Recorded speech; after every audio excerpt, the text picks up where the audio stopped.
We're just about a week away from the August primary, and for one issue you'll see on the ballot, you've likely seen the ads for it. But do you really know what Proposal 1 is all about? Tonight, 24-hour News 8's Jill LaFurgey has information to help you make a decision.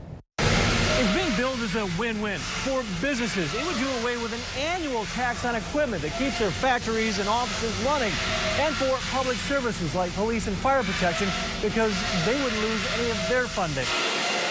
We make stamping dies for the automotive industry. We've been doing it for a long time, been in business for 54 years.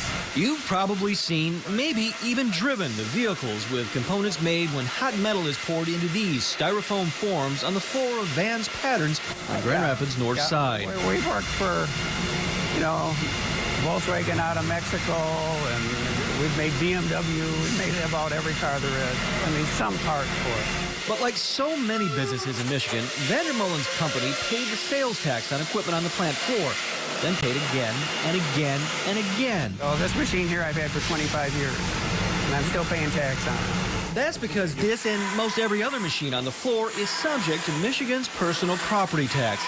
Unpopular in the business community, but important to essential services, the personal property tax, or PPT, also provides an annual check to local government for everything from police protection to schools. Michigan voters could soon end that practice.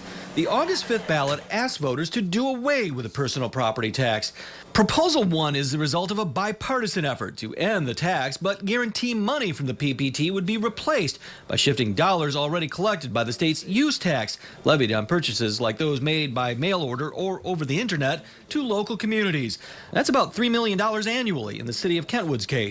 It is consistent, it is growing, there's more stability in the use tax than in the PPT.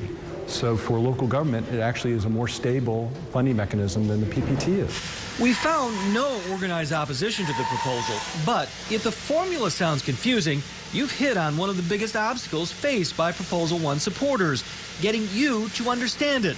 The ballot language doesn't help matters. Take a look, a lot of legalese and statutory mumbo-jumbo. That's why supporters have taken to the airwaves to explain the bottom line. Of course, there is another obstacle, and that's voter mistrust. Read the story comment sections. A lot of people don't trust politicians that do as promised, even though there are safeguards built into the ballot proposal. But Dan Vandermolen says there's another political reason to trust the promise. You can get the two parties to agree on something, it's usually a good thing. And I think that if people aren't sure, they could look at that. Now it's up to you, the voter. You'll have complete election coverage on August 5th. In Grand Rapids, Jill LaFurgey, 24-hour News 8.